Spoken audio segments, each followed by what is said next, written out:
Pemerintah Kabupaten Goa melalui Dinas Pertanian, Tanaman Pangan dan Hortikultura menggelar musyawarah apalili tingkat Kabupaten Goa tahun 2015.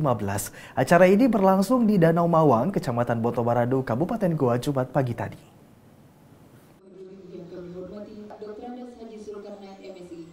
Kegiatan musyawarah apalili dibuka langsung oleh Sekretaris Daerah Kabupaten Goa. Musyawarah apalili ini merupakan penanda sebagai awal musim tanam bagi masyarakat Kabupaten Goa.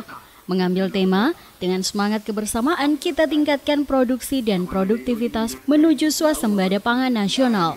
Meskipun padi, jagung, dan kedelai sebagai prioritas sasaran peningkatan produksi dan produktivitas, namun tidak berarti bahwa komoditi lain tidak mendapat perhatian.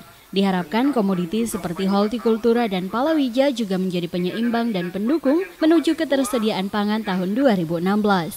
Kepala Dinas Pertanian, Tanaman Pangan dan Hortikultura Kabupaten Goa, Zulkarnain menjelaskan, apalili ini bertujuan mempertemukan antara petani, KTNA dengan tim teknis dan para stakeholder untuk menyamakan persepsi tentang rencana pengembangan pertanian Kabupaten Goa tahun 2016. Dan untuk saling bertukar informasi dan pengalaman, serta mengungkapkan masalah yang dihadapi petani agar dapat dicari solusinya.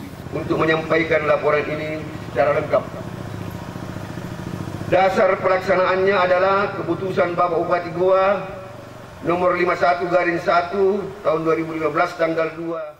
Sementara itu, Sekretaris Daerah mengatakan musyawarah apalili merupakan tradisi yang dilakukan secara turun-temurun yang dikemas dalam bentuk upacara adat untuk menandai awal musim tanam. Kegiatan tahunan ini sebagai bentuk konsistensi dalam mempertahankan dan menjaga kebersamaan dalam mendukung program swasembada pangan.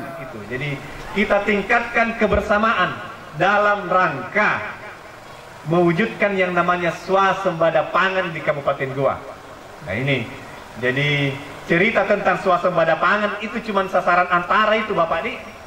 Jadi ada lagi sasaran berikutnya. Menurut teorinya itu ada tahap-tahapannya untuk menuju kepada apa yang disampaikan cita-citanya Bung Karno dulu. Termasuk yang diuraikan kemarin Pak Jokowi waktu menjelang terpilih. Musyawarah apalili ini turut dihadiri pula Kepala UPTD Tanaman Pangan Dinas Pertanian Provinsi Sulawesi Selatan, Wakil Ketua DPRD Kabupaten Goa, para camat Kabupaten Goa, Kepala Cabang Dinas Pertanian dan Penyuluh Pertanian se-Kabupaten Goa, serta para Ketua KTNA, Kelompok Tani, Pemuda Tani, dan Wanita Tani se-Kabupaten Goa. Dari Kabupaten Goa, Alfian Sam, GoTV memberitakan.